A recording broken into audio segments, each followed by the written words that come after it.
নমস্কার বন্ধুরা, stay with মুন্নির আর একটা নতুন ভিডিওতে সবাইকে স্বাগত জানাই।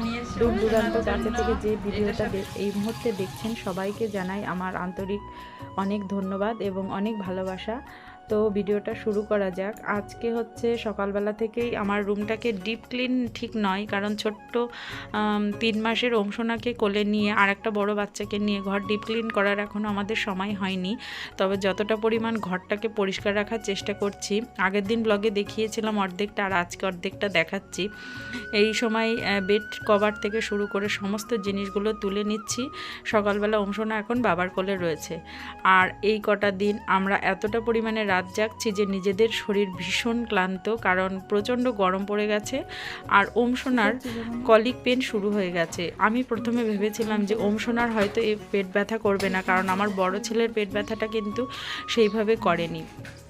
আমিও সেইভাবে ভেবেছিলাম যে অংশনারও হয়তো সেটা হবে না, কিন্তু অংশনার 3 মাস পূর্ণ হওয়ার সঙ্গে সঙ্গে প্রচণ্ড পরিমাণে কলিক পেন শুরু হয়ে গেছে। যখন ঘুম থেকে উঠছে হয়তো কখনো কখনো দিনে 2-1 বার ভীষণ কান্নাকাটি করছে। তো কলিম্যাক্স দিচ্ছিলাম বলে যে ওষুধটা, তারপরে কি হলো, ডক্টর মানে দেখানোর জন্য নিয়ে গেছিলাম। প্রথমে হোমিওপ্যাথি দেখাচ্ছিলাম, এবারে ডিসিশান নিচ্ছি যে এবার হয়তো অ্যালোপ্যাথিকই খাওয়াতে হবে। তো আমি সকালবেলা ঘরটা পরিষ্কার করছিলাম, তো ওর বাবাও কিন্তু আমার হাতে হাত লাগালো। যখনই আমি কোনো কাজ করতে যাই, যদি সেটা হালকাই হোক আর ভারী হোক, ও যদি বাড়িতে থাকে তাহলে আমাকে হাতে হাতে ভীষণ সাহায্য করে। আর যদি বলি যে এই কাজটা করে দাও, তাহলে তো কোনো কথাই নেই, ওতে অবশ্যই করে দেয়, কখনো কিন্তু না করে না। আমার মনে হয় একজন মেয়ের কাছে এটা একটা পরম পাওয়া, তাই না? যখনই কোনো মেয়ের মুখে বিয়ের পরে হাসি দেখবেন বা তাকে হাসি খুশি দেখবেন, ভাববেন যে সে তার স্বামী, মানে তার স্বামী খুব হয়তো ভালো, দায়িত্বশীল এবং যত্নবান। তো যাই হোক, এরপরে অনেক কথাই শেয়ার করার আছে সবার সঙ্গে। তো ব্লগটাকে এগিয়ে নিয়ে যাচ্ছি। এখন অংশনা আর কিছু জামা কাপড় বড়টারও কাছাকাছি করে নেব, কারণ এই জামা কাপড়গুলো আর কি নতুন, তো এগুলো এই যে রং উঠছে কতটা, এগুলো বাচ্চাদের গায়ে দেওয়াটাও ঠিক না। আর কিছু কিছু পোশাকে হয়তো রং উঠে যায়, আমরা টেরও পাই না। তো এখন এই সমস্ত কাছাকাছি করে নেবো। আর সকালবেলার রান্নাটা তো মাই করে, সিদ্ধ ভাত হোক বা যেটাই হোক, মাঝে মাঝে আমি ওটসও খাই। আর অংশনা এখন মানে ঘুমাচ্ছে, আর এখন না ওর হঠাৎ হঠাৎ কোনো দিন মানে ভীষণ পায়খানা হচ্ছে 3-4 দিন, আবার কোনো দিন 2 দিনও 2বারও হচ্ছে না। একজন জিজ্ঞাসা করছিলেন যে দিদি তোমার অংশনা কতবার পটি করে, কতবার হিসু করে। দেখুন, হিসু তো মানে অনেকবারই করে, সে কাউন্ট তো করি না, দেখছি অনেকবারই করছে, কিন্তু পটি কোনো দিন 4বারও করে, 5বারও করে, আবার কোনো দিন 2বারও করে, আবার এরকম মানে নির্দিষ্ট ঠিক নেই আর কি। হ্যাঁ, এখনও তো ও সেইভাবে ওর রুটিনটা সেট হয়নি না, এখনও বড্ড ছোট। তো আমার মনে হয় যে আরেকটুখানি বড় হলে ওর রুটিনটা সেট হবে। আর সোনার কলিক পেনটা যে শুরু হয়ে যাবে এটা তো ভাবতেই পারিনি, কারণ এটা আমাদের ভুলেই হয়েছে। কারণ আমার ভুলে হয়েছে বলতে, আমি বড়টাকে প্রথম থেকেই ওষুধটা খাইয়েছিলাম, যেটা আর কি সেটা সোনার বেলাতে শুরু করাটা করিনি আর কি, প্রথম থেকে অতটা খেয়ালই নেই আর কি। আর ডক্টরের সঙ্গে সেইভাবে মানে দেখিয়েছে হোমিওপ্যাথি, উনিও সাজেশান করেননি। এবার ঠান্ডাও লাগছে, কোনো দিন জ্বর চলে আসছে।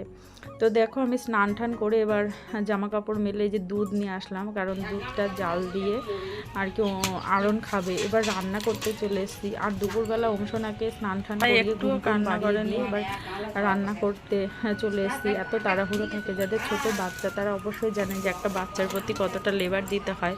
সেখানে সংসারের অন্যান্য কাজ করাটা আর সেই সঙ্গে ব্লগ করাটা তো ভীষণ ডিফিকাল্ট।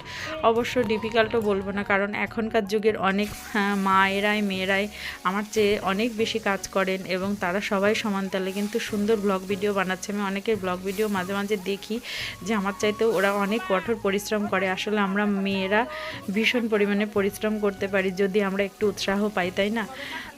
আর অবশ্যই কর্মোদ্যমটা থাকে হয়তো কোনো খাতিরে আর কি, কারোর হয়তো কষ্টের সংসার, বা কেউ একটু স্বাধীন হতে চায়, বা কেউ একটু নিজের পায়ে দাঁড়াতে চায়, এই জন্য আমরা হয়তো পরিশ্রম করে চলেছি। আর আমার ইউটিউব চ্যানেলের জার্নিটা কিন্তু আমি সবার সঙ্গে শেয়ার করব। আমি আগে একটা আমার চ্যানেল ছিল, আর সেখানেও আমি অনেক বছর খেটেছি। তারপরে আমার এই চ্যানেলটা, আমি বলবো না যেখানে আমি সাফল্য পেয়ে গেছি, কারণ এখানে আমি আশাই করিনি কিছু, তবুও আমি তোমাদের সবার সঙ্গে এই জার্নিটা শেয়ার করব অতি অবশ্যই। তো কথা বলতে বলতে আমার মাছ ভাজা হয়ে গেছে, আর এখানে মাছের ঝোল রান্না করছি। আরও আবার এই বড় মাছ ছাড়া কোনো ছোট মাছ খায় না, ছোট মাছ তো খেতেই চায় না উইদাউট চিংড়ি মাছ আর কি। তো এখানে শাক করব আর চিংড়ি মাছ, তো শাকটা একটু অল্প এনেছিল বলে আমি আবার ওতে আলু আর বেগুন কেটে নিয়েছি, একটু দেবো যাতে একটু শাকটা পরিমাণে বেশি হয়। আর মাছটা আজকে একটু গরমকাল তো পাতলা করেই করব। এখানে লাস্টে একটু টমেটো বাটা দিয়ে দিলাম আর জিরে আদা বাটা দিয়েছি, আগে একটু পেঁয়াজ রসুন বেটে দিয়েছি। আর আমি তো কাঠের উনুনে রান্না করি, আর আমার এই কাঠের উনুনটা না এই সাইডটা মানে ভাঙবো আর কি, ভেঙে আবার সুন্দর করে করব, কারণ অনেক দিন হয়ে গেছে কাঠের উনুনটা আর কি ঠিকঠাক করা হয়নি। অনেকটা আর কি আমরা অংশনা প্রেগনেন্সি এই সমস্ত নিয়ে ভীষণ পরিমাণে ব্যস্ত ছিলাম। আর আমাকে কিন্তু ওর বাবা বারবার বলেছে গ্যাসে রান্না করতে, কিন্তু আমার না গ্যাসে দাঁড়িয়ে দাঁড়িয়ে রান্না করতে ভালো লাগে না, আর আমার কাঠে রান্না করতেই ভালো লাগে। আমি জানি না কাঠুরের মেয়ে ছিলাম কিনা আগের জন্মে। যাই হোক, এই সন্ধ্যাবেলা দেখো আমার বান্ধবী চলে এসছে আর কি অংশনাকে দেখতে, তো ওদের জন্য একটু টিফিন রেডি করছিলাম। এই যে ওখানে সবাইকে ওদেরকে আর কি খেতে দিয়েছি। আর আমার বান্ধবী দেখো বাড়ি থেকে নিজে আর কি এটা পাস্তা স্যালাড তৈরি করে নিয়ে এসছে, আমাদের সবার জন্য অনেকটা পরিমাণে নিয়ে এসেছিল। এতে আর কি বয়েলড এগ আছে আর অরিগ্যানো দিয়ে করেছে এটা, আর খেতে খুব টেস্টি হয়েছিল। আমার তো এমনি মশলা খাওয়া বারণ, তবুও আমি এটা খেয়েছিলাম অল্প একটু।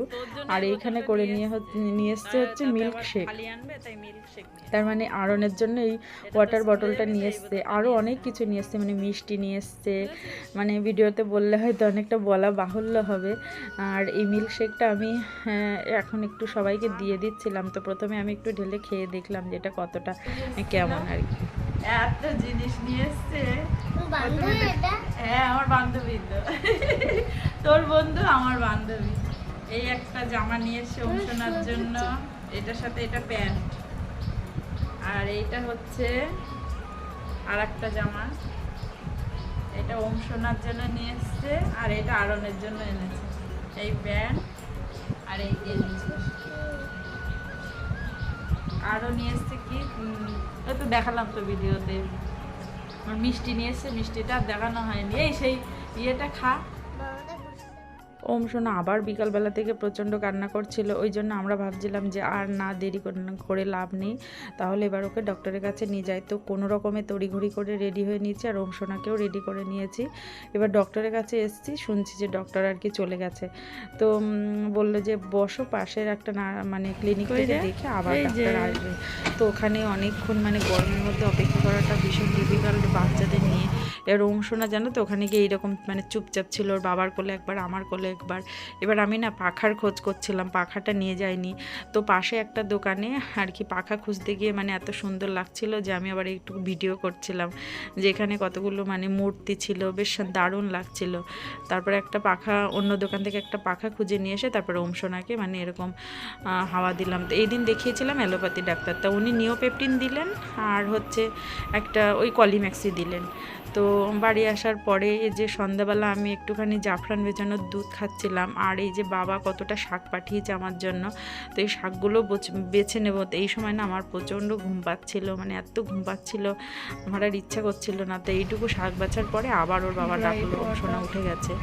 তো পরদিন সকালবেলা ওর বাবা না গ্রাইপ ওয়াটার নিয়ে এসছে একটা, যেটা বলছিলাম এই গ্রাইপ ওয়াটারটা খাওয়ালে পরে বাচ্চাদের না সহজে পেট ব্যথা করে না, আর ওদের পটিটাও ঠিক হয়, শরীরটা ভালো থাকে, আর পেট ভালো তো সব ভালো, তাই না?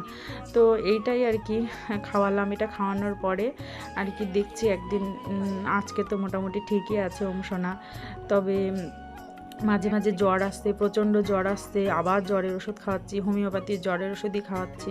যাই হোক এরকম করে দিন চলছে। ব্লগটা বেশি দূর মানে বড় করছি না, সবাই প্লিজ একটা লাইক করে দিও। আর অংশনা এই যে হিসুটা রাখার জন্য মানে গায়ে রাখার জন্য এই প্লাস্টিকটার বাবা এরকম কয়েকটা প্লাস্টিক নিয়ে এসছে, সেটাই সবার সঙ্গে শেয়ার করি।